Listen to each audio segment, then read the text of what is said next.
Hello दोस्तों, आप सभी का ओगीपुर क्लासेस में स्वागत है। तो आज की इस वीडियो में कक्षा 9 की वार्षिक परीक्षा 2023 के गणित पेपर को हल करने वाले हैं, जिसका कोड है सीबी। अगर आपका कोड मिलता है या न मिलता है तो पूरा पेपर आपको देखकर जाना है। अगर आपका कोड मिलता है तो पूरा पेपर सेम सेम आएगा। कोड नहीं मिलता है तो इससे मिलते जुलते क्वेश्चन आते हैं। कोड नहीं मिल रहा है तो इसका मतलब आपने सभी क्वेश्चन को हल नहीं किया। तो सभी क्वेश्चन को हल करेंगे तो आपका एक भी प्रश्न गलत नहीं होगा। तो चलते हैं प्रश्नों को यहाँ स्टार्ट करते हैं। तो देख चलते हैं पहले क्वेश्चन की ओर। तो यहाँ पर देख सकते हैं पहला क्वेश्चन दिया है कि 16 के घाते 3 के बटे 4 है।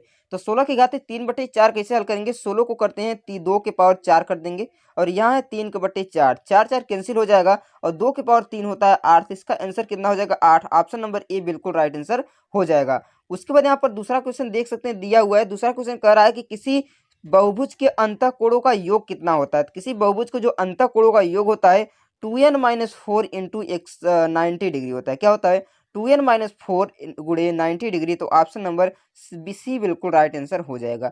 तीसरा क्वेश्चन यहाँ पर देख सकते हैं दिया हुआ कि एक त्रिभुज के कोणों का अनुपात 2, 3, 4 है। तो त्रिभुज का सबसे छोटा कोण आपको बताना है। तो यहाँ पर देख सकते हैं त्रिभुज का सबसे छोटा कोण है 2, 2 लिख लेंगे और सभी को जोड़ लेंगे। 2, 3, 5 और 5, 4, 9 और त्रिभुज के अंतःकोणों का योगफल 180 डिग्री के बराबर होता है। तो 9 1 का 9, 9 दूना 18 यानी 20 हो जाएगा। 20 में 2 का गुणा करेंगे तो 40 डिग्री। कितने डिग्री का कोण आएगा?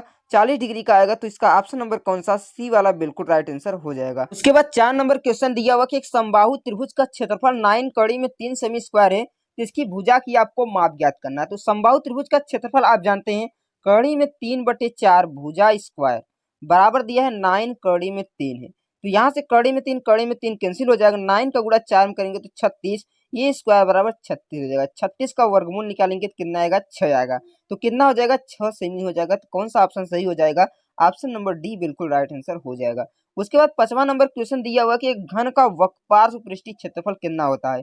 तो घन का जो पार्श्व पृष्ठीय क्षेत्रफल होता है 4 भुजा स्क्वायर और संपूर्ण जो पृष्ठीय क्षेत्रफल होता है वो 6 स्क्वायर होता है। तो ऑप्शन नंबर इसका बी बिल्कुल राइट आंसर हो जाएगा। उसके बाद यहाँ 6वां नंबर क्वेश्चन दिया हुआ कि शंकु की तिर्यक ऊंचाई क्या होती है? तो शंकु की तिर्यक ऊंचाई यल स्क्वायर बराबर होता है H square plus R square. जब हम कड़ी में इधर लगाएंगे इधर तो यल बराबर हो जाएगा H square plus R square. क्या हो जाएगा? H square plus R square. Option number B इसका बिल्कुल राइट आंसर हो जाएगा। उसके बाद दिया है कि बेलन की त्रिज्या 2 गुनी और ऊंचाई आधी कर दी जाए तो पृष्ठीय क्षेत्रफल क्या होगा? जैसे कि मान लीजिए पहले जो बेलन की त्रिज्या वक्रपृष्ठ था 2 पाई आर एस था। क्या था? 2 पाई आर एस था। अब क्या कर रहे हैं? 2 पाई इसकी त्रिज्या को 2 आर ऊंचाई के हाफ कर दे रहे हैं। तो 2 2 कैंसिल हो जाएगा और 2 पाई आर एस बचेगा। यानी कोई फर्क नहीं पड़ेगा, जैसा था वैसा ही रहेगा। लेकिन यहाँ ऑप्शन चारों गलत है। ऑप्शन क्या है? चारों गलत हैं। उसके बाद 8वां नंबर क्वेश्चन दिया हुआ है किसी असंभव घटना की प्रायिकता हो सकती है। तो किसी असंभव घटना की प्रायिकता 0 हो सकती है। तो ऑप्शन नंबर इसका ए बिल्कुल राइट आंसर हो जाएगा। 9 नंबर क्वेश्चन दिया हो कि ए एस की परिवर्तन किया जा सकता है। तो ऑप्शन नंबर इसका बी बिल्कुल राइट आंसर हो जाएगा। 10 नंबर क्वेश्चन दिया कि यह किस चतुर्थांश में स्थित है? तो यह द्वितीय चतुर्थांश में स्थित है। उसके बाद 11 नंबर क्वेश्चन आपके सामने दिया कि पीटी 2, 0 है, रैखिक समीकरण दिया है तो के का आपको मान ज्ञात करना है। तो आप क्या करेंगे? x का मान 2, y का मान 0 रख देंगे। x का मान 2 रखेंगे 4, y का मान 0 बराबर k। तो k बराबर कितना हो जाएगा? 4, यानी k का मान आपको 4 आ जाएगा। तो ऑप्शन नंबर इसका ए वाला बिल्कुल राइट आंसर हो जाएगा। 12 नंबर क्वेश्चन दिया कि इन सभी को मल्टीप्लाई कर दीजिए। कड़ी में 3 मल्टीप्लाई 3 हो जाएगा और 5 दूने 10 हो जाएगा। 10 गुणे 3 बराबर कितना हो जाएगा? 30 हो जाएगा। तो ऑप्शन नंबर इसका ए बिल्कुल राइट आंसर हो जाता है। 13 नंबर क्वेश्चन दिया हुआ कि शून्य बहुपद की घात क्या होती है? तो शून्य बहुपद की घात शून्य होती है। तो इसका ऑप्शन नंबर ए बिल्कुल राइट आंसर हो जाएगा। 14 नंबर क्वेश्चन दिया हुआ कि गोले की त्रिज्या 2r है तो उसका आयतन क्या होगा? तो उसको आयतन जानते हैं 4/3 पाई आर क्यूब। क्या होता है? आर का मान यहाँ 2r रख देंगे, 2r क्यूब। तो यहाँ पर हो जाएगा 8, तो 8 चौके 32 यानी 32/4, 32 बटे क्या हो जाएगा? 3 pi r cube, 32/3 pi r cube. Option number D इसका बिल्कुल राइट आंसर हो जाएगा। 15 नंबर क्वेश्चन दिया कि 3 प्लस कड़ी में 3 और 3 माइनस कड़ी में 3 यानी ए स्क्वायर माइनस बी स्क्वायर हो जाएगा। 3 का स्क्वायर 9 हो जाएगा, कड़ी में 3 स्क्वायर 3 हो जाएगा, कड़ी में 3 का स्क्वायर 3 हो जाएगा। 9 में से 3 जाएगा कितना आएगा? 6 आ जाएगा। 6 बिल्कुल right answer. Option number C इसका राइट आंसर हो जाएगा। 16 नंबर दिया है कि बहुपद y की पावर 97 प्लस 97 y प्लस 1 से भाग देने पर शेषफल क्या आएगा? तो शेषफल पूछा है तो सिंपली आपको y प्लस 1 बराबर 0 रख लेना है और y बराबर हो जाएगा -1। तो यहाँ -1 पुट करेंगे तो -1 की पावर कितना हो जाएगा? 97 प्लस 97। तो 1 की पावर -1 हो जाएगा प्लस 97, 97 से 1 जाएगा कितना आएगा? 96। तो ऑप्शन नंबर कौन सा सही है? ऑप्शन नंबर सी बिल्कुल राइट आंसर हो जाएगा। 17 नंबर क्वेश्चन दिया हुआ है कि समबाहु त्रिभुज का क्षेत्रफल बताइए। समबाहु त्रिभुज का क्षेत्रफल होता है कड़ी में 3 बटे 4 भुजा स्क्वायर। ऑप्शन नंबर सी इसका बिल्कुल राइट आंसर हो जाएगा। कौन वाला? ऑप्शन नंबर सी इसका राइट आंसर हो जाएगा। 18 नंबर क्वेश्चन दिया कि अर्धवृत्त पर स्थित कोण क्या होता है? तो अर्धवृत्त पर जो स्थित कोण होता है समकोण होता है। तो ऑप्शन नंबर कौन सा सही? ऑप्शन नंबर ए वाला बिल्कुल राइट आंसर हो जाएगा। उसके बाद दिया कि एक ही आधार तथा ऊंचाई वाले शंकु के बेलन का आयतन क्या होगा? आयतन का अनुपात कर रहा है। एक ही आधार तथा ऊंचाई वाले शंकु तथा बेलन के आयतन का अनुपात क्या होगा? जैसे जानते हैं कि शंकु का आयतन होता है 1/3 पाई आर स्क्वायर एच, और इसका होता है pi r square h. Pi r square pi cancel हो जाएगा, 1/3 का गुणा से करेंगे तो 1/3 आ जाएगा। तो 1/3 बिल्कुल राइट। ऑप्शन नंबर ए इसका क्या हो जाएगा? राइट आंसर हो जाएगा। उसके बाद 20 नंबर क्वेश्चन दिया किसकी आपको प्रायिकता ज्ञात करना है। तो प्रायिकता ज्ञात करने के लिए सिंपली आप एक में से इसको माइनस कर देंगे।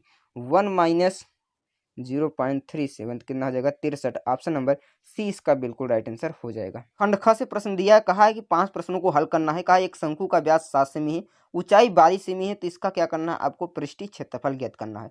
तो आप जानते हैं कि शंकु का जो पृष्ठीय क्षेत्रफल होता है पाई आर यल होता है। तो पहले आप यल का मान ज्ञात कर लेंगे। यल स्क्वायर बराबर होता है H square plus R square. यहाँ एच का मान और आर का मान दोनों दिया है। व्यास दिया 7, तो 7/2 कर देंगे, त्रिज्या आ जाएगा। यल का मान निकालकर इसमें रख देंगे, आपका उत्तर आ जाएगा। उसके बाद यहाँ पर दिया हुआ एक समबाहु त्रिभुज के बराबर भुजाओं का आधार 3:2 है। यदि परिमाप 32 सेमी है तो क्षेत्रफल आपको ज्ञात करना है। यह भी काफी सिंपल प्रश्न है, इसको भी आप अच्छे से लगा सकते हैं। जैसे कि मान लीजिए यहाँ पर देख सकते हैं 3:2 है, इसको मान लीजिए 3x और इसको मान लीजिए 2x, और कह रहा है 2x मान लीजिए और इसको हल कर लीजिए। कह रहा है बराबर भुजाओं का अनुपात। कह रहा है कि एक समबाहु त्रिभुज के बराबर भुजाओं और आधार का अनुपात दिया है। जैसे मान लीजिए एक त्रिभुज हो गया, इसकी बराबर भुजाएं ए 3x हो गया, ए भी 3x हो गया, ए आधार कितना हो गया? 2x हो गया, और सभी को जोड़कर 32x के बराबर कर लेंगे। यानी 3 3 6 6 2 8, x बराबर हो जाएगा 32। तो 8 से होके 32, तो x बराबर 4। तो सभी का भुजा का मान हो जाएगा कितना? 4 3 12, 4 3 12, 4 दूने 8। अब आपको क्षेत्रफल हिरोन के सूत्र से यहाँ से निकाल सकते हैं। उसके बाद यहाँ पर देख सकते हैं अगला क्वेश्चन दिया हुआ कि एक त्रिभुज के कोण, कह रहा कि एक त्रिभुज का एक कोण शेष दो कोणों के योग के बराबर हो तो सिद्ध कीजिए कि वह एक समकोण है। उसके बाद यहाँ पे इसको आपको P/Q के रूप में लिख लीजिए। काफी सरल क्वेश्चन है, इसको भी इन सभी को आप अच्छी तरह से हल कर लीजिए। इन सभी क्वेश्चनों को मैं आपको शो करा देता हूँ, आप इन प्रश्नों को अच्छी तरह से हल कर लेंगे, तभी आप अच्छा नंबर प्राप्त कर पाएंगे। तो यहाँ पर देख सकते हैं, इसको भी आप हल कर लेंगे। अगर आप इन सभी क्वेश्चनों को हल करेंगे तभी इसको आपका फायदा होगा, नहीं तो आपको फायदा नहीं हो पाएगा। तो यहाँ पर देख सकते हैं, सिद्ध कीजिए अर्धवृत्त पर बना कोण समकोण होता है। इन सभी क्वेश्चनों को आप अच्छी तरह से हल कर लीजिए। क्वेश्चनों को मैं आपको अच्छी तरह से शो करा देता हूँ, तो आप इसका डिस्क्रिप्शन में लिंक है, इस पीडीएफ को डाउनलोड भी कर सकते हैं, या तो स्क्रीनशॉट लेकर सभी क्वेश्चनों को आप अच्छी तरह से हल कर सकते हैं। तो इन सभी क्वेश्चनों को देख लीजिए, आप सिंपल तरीके से इसका स्क्रीनशॉट भी ले लीजिए, जो कि आप अच्छी तरह से इन क्वेश्चनों को क्या करेंगे? हल करेंगे। तो देख सकते हैं, मैं आपको फिर से यहाँ से शो करा देता हूँ। यहाँ पर इस तरह के क्वेश्चन दिए हुए हैं, तो देख सकते हैं इस पेज पर इस तरह के क्वेश्चन दिए, इसका भी आप ले लेंगे। और यहाँ पर देख सकते हैं इस पेज पर इस तरह के क्वेश्चन दिए हुए थे। इन सभी क्वेश्चनों को आप अच्छी तरह से हल कर लेंगे। आई होप फ्रेंड ये वीडियो आपको पसंद आई होगी। अगर वीडियो पसंद है, वीडियो को लाइक कर दीजिएगा। चैनल पर है तो चैनल को सब्सक्राइब जरूर कीजिएगा।